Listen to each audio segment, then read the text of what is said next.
Welcome to be better daily. अगर आपको ऐसी ही शांत कहानियाँ पसंद हैं तो चैनल को सब्सक्राइब कर लें। अब आंखें बंद करें और आराम से सुनें। कल्पना कीजिए आप एक ऐसे शांत लोक में हैं जहाँ समय जैसे ठहर गया हो। हवा में चमेली और गीली मिट्टी की सौंधी खुशबू घुली हुई है। दूर कहीं से झरनों की मधुर ध्वनि जो धीरे धीरे आपके मन को शांत कर रही है।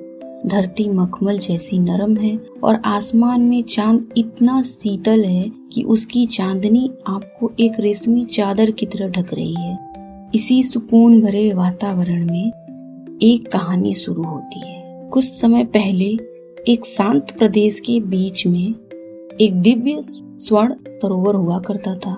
उसका पानी इतना निर्मल था कि उसमें सिर्फ चेहरा ही नहीं बल्कि मन की सच्चाई भी दिख जाती थी। वहाँ एक बूढ़ा हंस रहता था जिसकी आंखों में अनुभव की गहराई और शांति थी। एक दिन एक थका हुआ मुसाफिर वहाँ पहुँचा।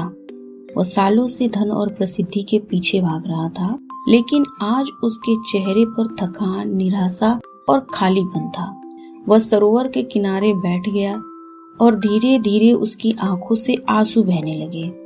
हंस ने तैरते हुए पास आकर पूछा, तुम इस स्वर्ग जैसे स्थान पर भी दुखी क्यों हो? मुसाफिर बोला, मेरे पास कुछ नहीं है, ना धन ना नाम, मेरी जिंदगी बेकार हो गई है। हंस मुस्कुराया और बोला, क्या तुम सच में बेकार हो या तुम्हें ऐसा लगता है? हंस ने कहा, अपने जूते उतारो और इस जल को महसूस करो। मुसाफिर ने जैसे ही अपने पैर पानी में डाले, एक ठंडक उसके पूरे शरीर में फैल गई।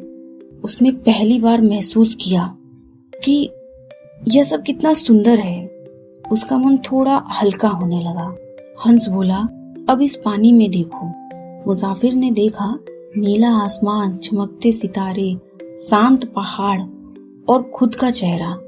हंस बोला, तुम्हारे पास सांस है, देखने को आंखें हैं, महसूस करने को दिल है। जो ये सब महसूस कर सकता है वह कभी भी हारा हुआ, दुखी और बेकार नहीं हो सकता। हंस ने एक पत्ता उठाया और कहा, इस पर अपनी सारी चिंताएं रखो। मुसाफिर ने आंखें बंद की और अपनी सारी परेशानी उस पत्ते पर रख दी। फिर उसने उस पत्ते को पानी में छोड़ दिया। वो पत्ता धीरे धीरे बहता गया और उसकी सारी चिंताएं भी उससे दूर हो गईं। उसने पहली बार छोड़ना सीखा। अब उसका मन शांत था। वो वहीं घास पर लेट गया। झरने की आवाज, ठंडी हवा और चांदनी की नरम रोशनी, उसे ऐसी गहरी मीठी नींद आई जो किसी आलीशान बिस्तर पर भी नहीं मिलती। तो सच्चा सुख पाने के लिए कुछ नया नहीं जोड़ना होता है, बल्कि जो अनावश्यक है उसे छोड़ना सीखना पड़ता है। जिसने वर्तमान को आनंद के साथ जीना सीख लिया, वही वास्तव में सबसे बड़ा धनी है। अब आप भी उसी मुसाफिर की तरह अपनी आंखें बंद करें, अपनी चिंताओं को एक पत्ते पर रखें और उसे बहते पानी में छोड़ दें। महसूस करें आपका मन हल्का हो रहा है, आपकी सांसें गहरी हो रही हैं और शांति धीरे धीरे आपको घेर रही है। धीरे धीरे अब आपको नींद आ रही है और आप सो रहे हैं। शुभ रात्रि।